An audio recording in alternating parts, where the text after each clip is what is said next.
Hello again. It may be October 2023, but tonight we're going to party like it's 1999. Or at least we're going to talk about a movie from 1999, Ravenous.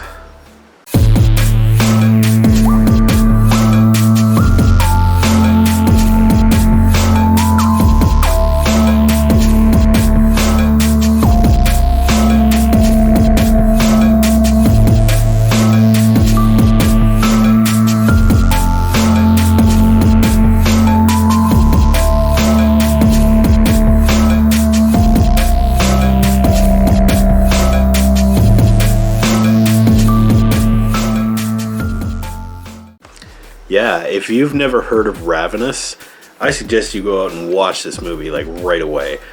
This is a crazy movie.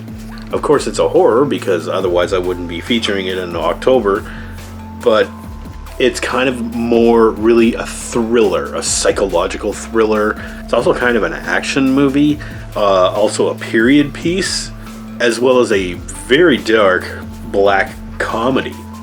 Anyway, Ravenous. Made in 1999, stars Guy Pearce, also Robert Carlyle, and David Arquette. Hey, it's the Eight-Legged Freaks guy. Also in this movie, you'll find the notorious Jeffrey Jones, you know, Principal Rooney from Ferris Bueller's Day Off, and also the Master of the Universe or whatever from Howard the Duck.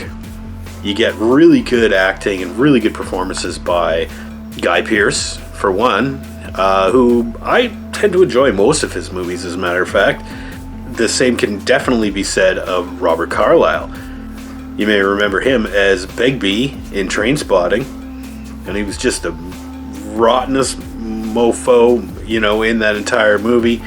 But there's something about him that's just very charismatic. I guess that's why they chose him to play Rumpelstiltskin in Once Upon a Time. So what's the movie about? Well, it takes place just after the Mexican-American War. Well, I don't know what, 1846, 48, something like that. And there's Guy Pearce, who is a veteran of said war, who was wounded in battle but escaped capture by hiding amongst a pile of corpses. And somewhere in that pile of corpses, blood drips in his mouth or something. Anyway, he's like has this traumatic experience. But he does manage to break out and he captures the Mexican fort all by himself. So he's called a war hero. But then they find out that, well, yeah, you kind of were really more of a coward because you just kind of laid down and pretended to be dead. Won this mission by sheer luck. So we're going to restation you. So he gets shipped out to California. Well, the Sierra Nevada mountains of California. And it's almost wintertime, and things are getting crazy around there, and it's very isolated. People are very strange in this outpost, but not as strange as the guy that shows up in their camp and claiming to be the survivor of a different expedition who ended up getting stranded in the mountains over the winter, and members of his company resorted to cannibalism. Now, the whole movie is about cannibalism. And who's the cannibal? Where's the cannibal? Who are they going to eat next? That's the movie. I don't want to tell you the entire plot of it, other than they find the cannibal, and the cannibal finds them, and it's a fun jaunt. I mean, if you ever could have fun with cannibalism, this is the movie to do it. It's freaky and kind of creepy and pretty gross in some points, but it's not exceptionally gory. It's kind of violent. There's some good graphic violence in there. Good graphic violence. Good examples of graphic violence, I suppose. And there's a good amount of action in there. Few really good chase scenes. The music in this movie, I can't go any further without talking about that. Music is weird AF. It sounds like something that could have been made around that time, but it's just off-putting and disturbing, and also kind of timely, you know, for the setting. And the suspense is really good. The actors are all really good. But yeah, it builds pretty good tension in this movie. The cinematography, I think, is great in this. It's like just like any other period piece.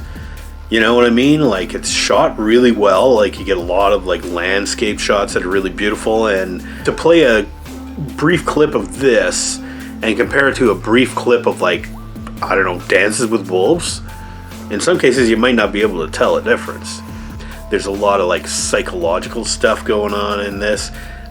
Your main cannibal, of course, he's very, well, okay, spoilers, it's Robert Carlyle. He's very much like a vampire, actually. Consumes the flesh of other men and thereby gains power and strength, and actually like heals himself and gains power through eating other people. And the whole head game he's trying to play with the other guy, with Guy Pearce, is kind of like, well, you know, instead of running away from it and being a victim, why not embrace this? And this could be your new way of life. And you just eat people and gain power, and you get better and better. And the more people you eat, unfortunately, you're cursed to want to eat people all the time, such as the curse of the Wendigo, which, you know, they work that whole Native American legend in there as well, and they take from it what they want.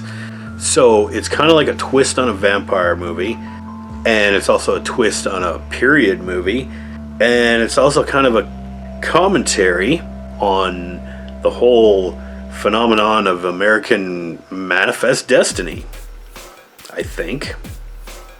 It's a thought-provoking movie, and it's exciting, and it's kind of crazy. So I gotta say, overall, I really enjoyed Ravenous. This was actually the second time I'd watched it. I think I saw it back in 2000, 2001, something like that, and really liked it then, but waited for however long to see it this time, for whatever reason, and enjoyed it, I think, even more than when I saw it the first time, because this is a really well-made movie. So I think overall I'm gonna have to give Ravenous an A-, because I thought it was really good. I don't really have anything bad to say about this movie at all. It's fun. It's just not The Evil Dead. So that's why I gave Ravenous an A-. Now hopefully the next movie I review on the October Horror-thon this year doesn't have to do with eating people, but it might. No guarantees, right? So until then, stay safe and have a good one, everybody.